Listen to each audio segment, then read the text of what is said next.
Yeah, I'm a writer, I'm a businessman. I've been involved in various sectors over my life, from management consulting to IT to, you know, to I was in events, the entertainment industry, etc. But I guess, at the heart of it, I'm somebody's son and I'm somebody's father. I think those are, and somebody's husband, but I think those are the, in terms of the who, because it's not the what, it's kind of who I am as a person. And I'd like to think there's a lot packed in there, so I'm not, I can't be explaining like one single line.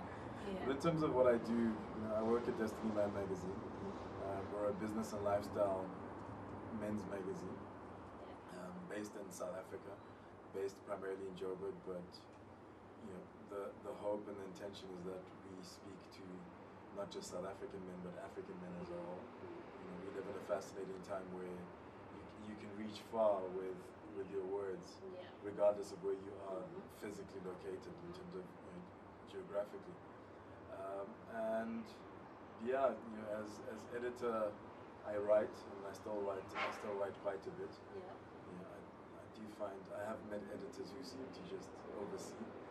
I still kind of write a lot, and my passion is writing, and that's how I came to the industry. So it's not my background, it's not what I studied, but how I ended up in this space is because I enjoy writing, and I discovered that I'm relatively competent at it.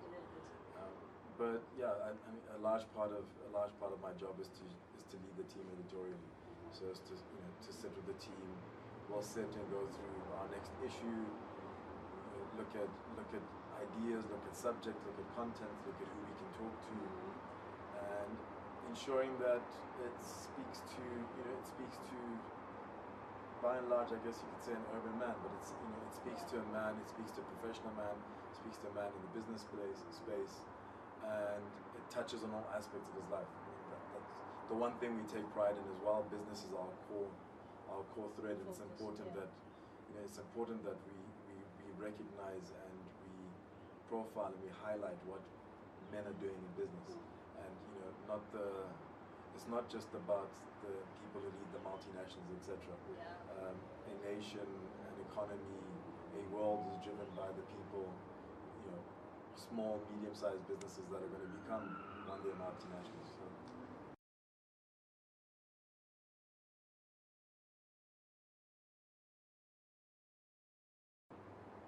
In a way, we look at ourselves more as a content hub than just a magazine, because we have destinyman.com. We write fresh content for destinyman.com, so we don't use the site to drive traffic to the print magazine. I mean, we do use it for that to a certain extent, but we have daily updates, and we have weekly updates that we do. Then an extension of, so the website is an extension of what the magazine is, and we do content, all the content that we cover in the magazine. We do extension of that, and then the overlap lies in, for example, we'll have bonus features. With a cover story, for example, we'll shoot it behind the scenes, and we have Destiny Man TV, so you can go onto Destiny Man TV and watch a video of the behind the scenes. We have a Mobi site that we just launched towards the end of last year. Facebook is a big part of also what we do. And for Destiny Man, I think we're sitting on just over 12,000 people on there. We're on Twitter, we're on all the different platforms, and I think the beauty of social media today is one, yes, it's putting out content, and all these platforms is putting out content, but it's also, there's like an immediate feedback loop. So a lot of times, if we want to know what interests our readers, we ask them.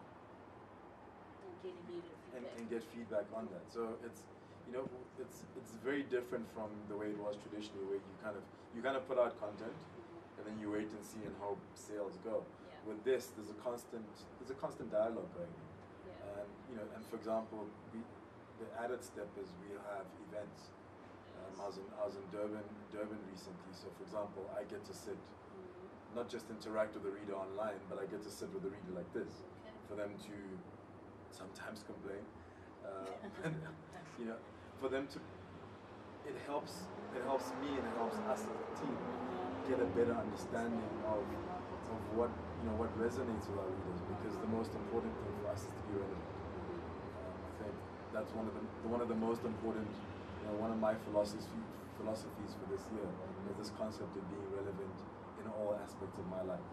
And if I'm constantly asking myself, am I relevant? Then I'm hoping that I will stay relevant. So with my kids, it's constantly going, am I relevant in their lives? How am I relevant? And if I feel I'm faltering, what do I need to do to be more relevant? And it's the same thing with readers. It's the same thing with friends, etc.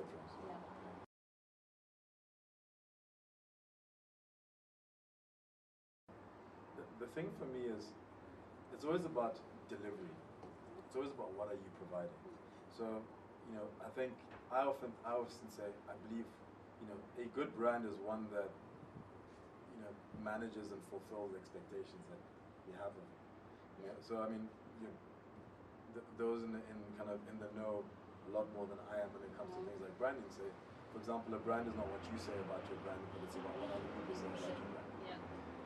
And I believe that one of the ways to influence what people say about your brand is by ensuring that you constantly put out a quality product. So my focus, the focus is on what we're hoping and our intention and what we represent in a society. And for me, it's we inform, we provide insight, we reflect, but also to a certain extent we guide, and we kind of show a bigger picture. So as long as we're constantly doing that well, then the brand will be seen as one that is positive and relevant and contributes to society. So, and that's kind of, I guess, my personal approach has always been, you can tell me how great you are, but if you act great, you can tell me you're a nice person, but as long as you're telling me that, but you're not acting as a nice person, then for me your brand is flawed, because what you're telling me versus what you're actually doing. And the joys of my job also is I get to interact with a lot of people in a lot of fields. And I recently interviewed somebody who's in branding. He said, look, it's an ongoing and a long-term relationship. Because sometimes the brand may piss you off.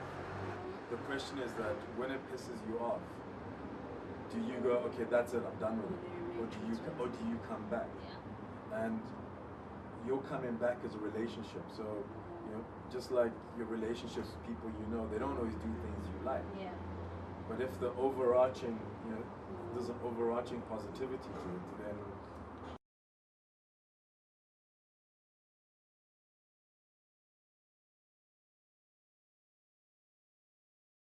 and talking to entrepreneurs. And a lot of times that's inspirational. I mean, personally, I read a lot of biographies and autobiographies. I find there's great knowledge and wisdom to be learned from the journeys other people have taken. And so, in interacting with entrepreneurs and finding out a bit more about their story, one, you're informing, but also you're inspiring. Because I'm getting to see people like me. I'm getting to see young men who, regardless of their starting point, are going and creating and building and doing things.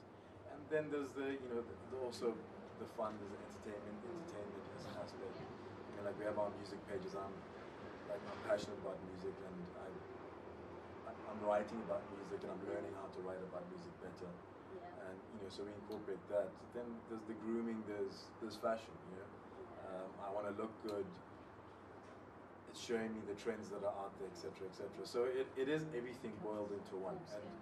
And I like to believe that we cover kind of 360 degrees of a man's life. So from when a man wakes up on a Friday morning to when he goes to bed on a Monday night, everything that he touches, all those touch points along the way, we touch those in the magazine.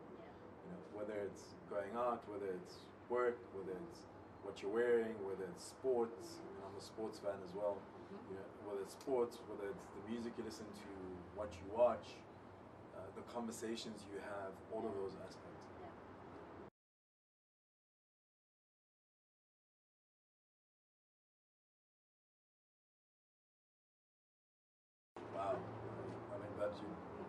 that you'd have to ask my boss. But not really. I mean, for me, it's for me it really is. It's it growing. One has to stay relevant, but it growing. I mean, we were recently, proud to discover that the ABCs just came out, and for Destiny Man our circulation went up 11%, which for a 2.5-year-old magazine that comes out every other month, it does mean that at least we're doing something right, and it's to be able to build on that and grow. Also for me, it's and for me personally, I'd like to see it as a hub and a platform that is not just kind of reflecting the society, but is part of that process of building and evolving society. And I'd love to see it go across the whole continent. I mean, now we have, for example, we have the digital edition, which you can get on an iPad, you can get on a laptop, you can get on PC, etc. And that also makes it easier for people, across the continent, across the world to read it. And I mean, that's where personally I'd love to see where Destiny Man is synonymous with a particular philosophy, with particular values, and it's a worldwide value. It's not it's not just we're sitting in Joburg, we're sitting in South Africa, we're sitting in Africa. I think for a long time everything came from outside in. It's about time we start creating things, and I think we're starting to do it, but we start creating things that start in and go outside. So I mean, personally, that's where I'd love to see it. I'd love to see it where, I'd love to be able to walk through Taipei or something, and there's Destiny Man on the shelves, and people know what it is, and it resonates and it has a relevance to those spaces.